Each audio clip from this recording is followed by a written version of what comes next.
Hi, I'm Kelly, and if you've ever spoken out online and then found yourself spiraling into self-doubt, then this video's for you. I work with women who've been cancelled, trolled, silenced, or shamed, and one of the things that I see over and over again is this. It's not always the online abuse itself that breaks you, it's the aftermath. It's what happens inside you. It's the shame, the second guessing, the questions that start to creep in late at night. Was I wrong? Did I go too far? Should I just have stayed quiet? So let's talk about that. Let's talk about what happens after you speak up. When the noise fades and all you're left with is a pit in your stomach and a voice in your head telling you maybe everyone was right about you. This is a trauma response. It's what happens when your nervous system's been pushed beyond its capacity to cope. And it starts to fold inwards when you're trolled online, especially if it's brutal or sustained.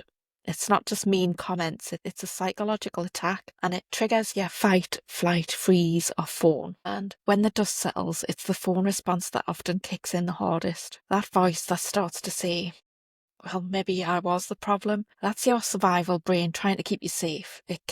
If it can convince you that you caused the danger, then maybe you can prevent it from happening again. Maybe next time you'll know what to do differently to avoid the pain. It's not weakness, it's the human brain trying to make sense of trauma. But here's the problem. If you've ever stood up for women's rights or told an uncomfortable truth or pushed back against a powerful narrative, you'll have noticed this.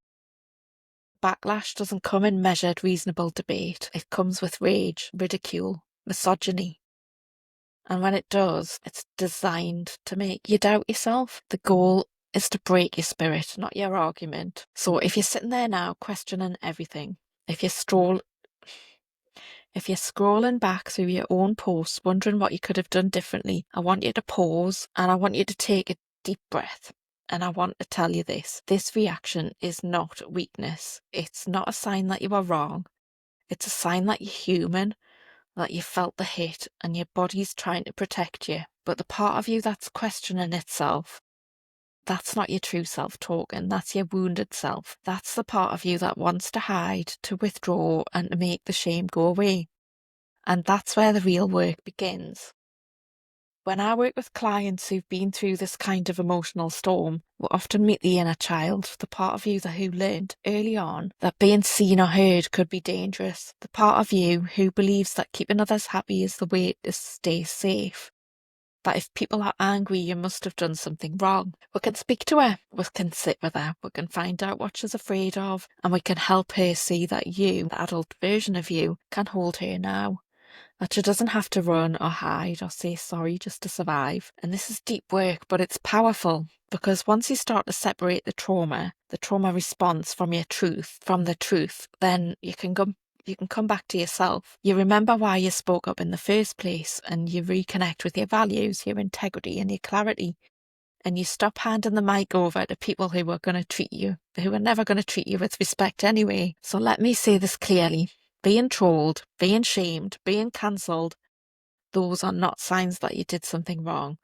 Those are signs that you touched a nerve, that you stood in the truth, and you were brave enough to say something real in a world that rewards silence and compliance. And if your nervous system is still catching up with that, if your inner child is still reeling from the impact, you don't have to do it alone. Counselling can help you come back to yourself, not by pretending it didn't happen, but by helping you process what did. By making space for the grief, the rage, the confusion, and helping you find the clarity that's been buried under all the noise. You're not broken, you're not too sensitive, you're not a coward because your voice shook or your stomach flipped when people came for you. You're human, and healing is possible. If you're watching this and it resonates, if you've been spiraling in shame or second guessing yourself after being trolled or shut down, then reach out because you don't have to unpack it all on your own. My counselling practice is here for women like you, women who've been silenced, shamed, sidelined, but who are still here, still standing, even if your voice feels shaky, even if you're not sure who you are anymore. You're not alone, and you can book a free consultation with me at kellyoliverdougall.com. And I'll take it from there gently, with care, with honesty, and without judgment, because speaking up shouldn't cost you your peace of mind. And you don't have to choose between your truth and your mental health. You can have both. You can say the truth and you can still have your mental health. And if you're still watching, I want to say thank you, and you're braver than you know.